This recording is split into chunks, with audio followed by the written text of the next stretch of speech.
বলিউডের নবাব সাইফ আলী খান, একদিকে রাজবংশীয় আভিজাত্য, অন্যদিকে গ্ল্যামার ভরা চলচ্চিত্র। এই দুইয়ের মিলনে তার জীবন যেন এক রঙিন গল্প।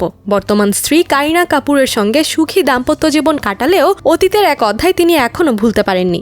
সেটি তার সাবেক স্ত্রী অমৃতা সিংকে ঘিরে। সম্প্রতি কাজল ও টুইঙ্কেল খান্নার সঞ্চালনায় এক টক শোতে হাজির হয়ে নিজের জীবনের এই সংবেদনশীল অধ্যায়টি খুলে দেন সাইফ। কথার ছলে হঠাৎই উঠে আসে অমৃতা সিং এর নাম। সেই মুহূর্তে নবাবের চোখে মুখে ভেসে ওঠে গভীর স্মৃতি। 1991 সালে মাত্র 21 বছর বয়সে নিজের চেয়ে 12 বছরের বড় অভিনেত্রী অমৃতা সিংকে বিয়ে করেন সাইফ আলী খান।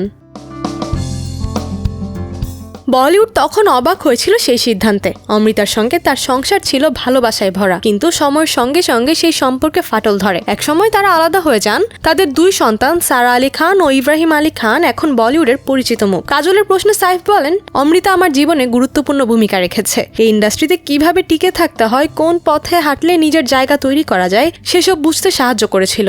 অমৃতার অবদান ভাষায় প্রকাশ করা যাবে না। তবে হাসি মুখে যোগ করেন, তার কিছু পরামর্শ কাজে লাগেনি, কিন্তু অনেক কিছু শিখেছি ওর কাছ থেকে। অমৃতার সঙ্গে বর্তমান সম্পর্ক নিয়ে সাইফ জানান, আমাদের মধ্যে এখন সৌহার্দ্যপূর্ণ সম্পর্ক আছে, তবে যোগাযোগ খুব বেশি হয় না। হয়তো আমি অসুস্থ হলে বা বিশেষ কোনো সময়ে আমরা কথা বলি। এরপর কাজল হালকা মজার ছলে প্রশ্ন করেন, তোমাকে তো ভালো মানুষ বানিয়েছে, তাই না?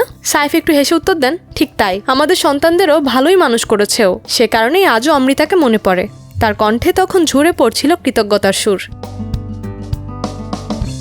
যদিও আজ সাইফের জীবন ঘুরে গেছে নতুন পথে। 2012 সালে অভিনেত্রী কারিনা কাপুরকে বিয়ে করে তিনি আবারও নতুন জীবন শুরু করেন। তাদের সংসারও বলিউডে এক আদর্শ উদাহরণ। কিন্তু অমৃতা সিং যে সাইফের জীবনের এক অবিচ্ছেদ্য অংশ ছিলেন, তা তিনি নিজ মুখেই স্বীকার করে নিয়েছেন।